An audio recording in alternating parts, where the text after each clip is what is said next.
something to do with teaching the laws, so probably a rabbi.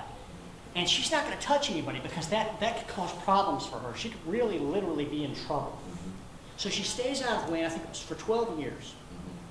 You have to leave your husband's bedside. You can't touch your children. You can't be around your family because anything you sit on becomes unclean, so you can't live at home.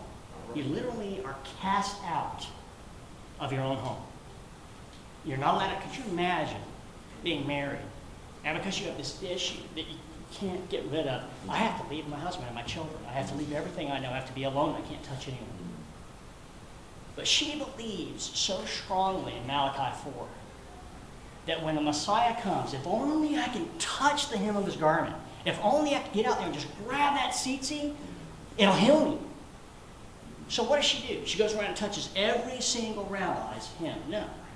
She'll get in trouble. It has to be the one she really believes is the Messiah. And what does she do?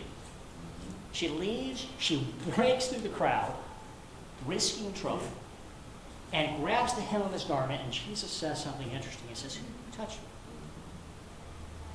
It's not that he was touched. It's that whoever touched him believed he could heal them.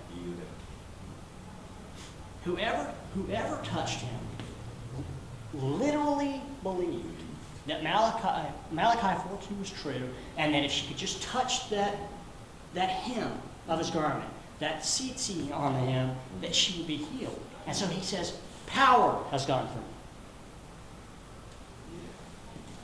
The key to understanding the Messiah in the first century was in the text. Believing the Scriptures. Because without the Scriptures marked it out. The Scripture said, here's what to look for. And a lot of times we don't look at that anymore. We just kind of make up our own. And sometimes we call it doctrines, sometimes we call them beliefs, sometimes we call them values. But in the time of the first century, these people studied the text not only to know how to live, but to know how to see who the Messiah would be. And so this woman really believed. That guy right there is the Messiah, and it's worth taking a chance. And so she does this. She goes out and she touches him. Let's go on.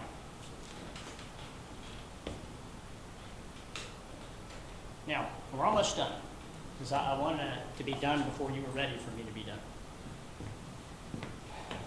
What I want us to talk about here will lead us into our next discussion. Right? Now, there's an ancient saying that literally came out of, it was said by Yossi ben Yozer. He was a well-known rabbi of his time who was around in the first half of the last century in BC. So you're looking at 50 BC to 100 BC. And remember, it goes all the way down to 0. Okay? So if this is where Christ is born, this is before Christ is born. He was born about 100 BC. Christ was born about 80. Okay? So 100 years before Christ is born. This is what Yosef ben Yozer says. He says, "Let your home be a meeting house for the sages, and cover yourself with the dust of their feet, and drink in their words thirstily." So here we have this visual. We have these pictures, right? We have this picture that says, there's something about dust and a teacher that's important. And we have something about